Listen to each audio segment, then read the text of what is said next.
திருப்பரங்குன்றத்துல வந்து தீபத்த ஏத்த விட மாட்டேங்கிறாங்க. ஆனா, மார்க்ஸ்க்கு வந்து இங்க சிலை வந்து திறக்குறாங்க. தமிழிசை வந்து எழுப்பியிருக்காங்க. அதாவது திருப்பரங்குன்றத்தில் தீபம் ஏற்றணும்னு எப்படி சொல்கிறாங்க? டிசம்பர் மாதம் 3ஆம் தேதி சாயந்தரம் 6 மணிக்கு தீபம் ஏற்றியாச்சு. வழக்கமாக ஏற்றப்படுகிற தூணில் தீபம் ஏற்றப்பட்டாகிவிட்டது. இந்த தீபம் ஏற்றப்படலைன்ற ஒரு பொய் பிரச்சாரத்தை கீழே இருக்கிற அடிமட்ட பிஜேபி தொண்டர்லேருந்து பிரதமர் வரைக்கும் சொல்லிக்கிட்டே இருக்காங்க. அதாவது தீர்ப்பு என்பது ஆதார ஆவணங்கள் சாட்சியங்கள் அடிப்படையில் சட்டத்தின் அடிப்படையில் இருக்க வேண்டுமே தவிர நீதிபதியினுடைய நம்பிக்கை சார்ந்து ஒரு தீர்ப்பு அளிக்க முடியாது. இந்த தீர்ப்பை பொறுத்தவரை நீதிபதி தன்னுடைய நம்பிக்கை சார்ந்து தீர்ப்பளித்திருக்கிறார். அந்த தீர்ப்பே தவறானது என்பதுதான் மார்க்சிஸ்ட் கம்யூனிஸ்ட் கட்சியுடைய நிலைப்பாடு. அந்த தீர்ப்பு அமல்படுத்தப்படக்கூடாது என்பது எங்களுடைய நிலைப்பாடு. நாங்கள் அதை அரசிடமும் பொதுமக்களிடமும் வற்புறுத்தியிருக்கோம். இப்பயும் நான் அதை சொல்கிறேன். அதனால் பெஞ்சு வழங்கினாலும் இது வழங்கினாலும் அது தீர்ப்பு தவறான தீர்ப்பு.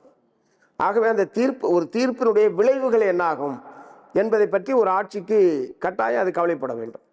அதனால் ஒரு தவறான தீர்ப்பு அல்லது தீர்ப்பை அமுல்படுத்தினால் ஏற்படுகிற விளைவுகளை விட தீர்ப்பை அமுல்படுத்தாதனால் வரக்கூடிய விளைவுகளை நாம் எதிர்கொள்ளலாம் என்கிற முறையில் அரசாங்கம் எடுத்த முடிவு மிக மிக சரியானது என்பது எங்களுடைய கருத்து. நீங்கள் குறிப்பிட்டதை போல தமிழ்நாடு பாஜக அவருடைய அடிமட்ட தொண்டர்கள் தொடங்கி பிரதமர் மோடி வரைக்கும் இந்த திருப்பரங்குன்ற விவகாரத்தை பேசுறாங்க அப்படின்னு சொல்றீங்க. என்ன ஒரு நோக்கமா இருக்கும் சார்? ஈர பேனாக்கி பேனை பெருமாளாக்குறதுன்னு சொல்லுவாங்க ஊரில் ஒரு பழமொழி. அதில் ரொம்ப திறமை வாய்ந்தவர்கள் இந்த ஆர்எஸ்எஸ் பிஜேபி கும்பல்.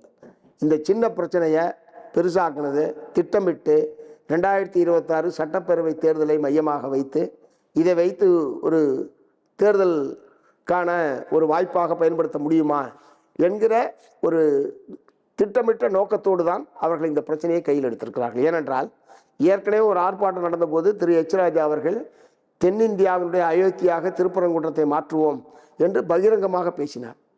தென்னிந்தியாவின் அயோத்தியாக மாற்றுவோம் என்றால் என்ன அர்த்தம்?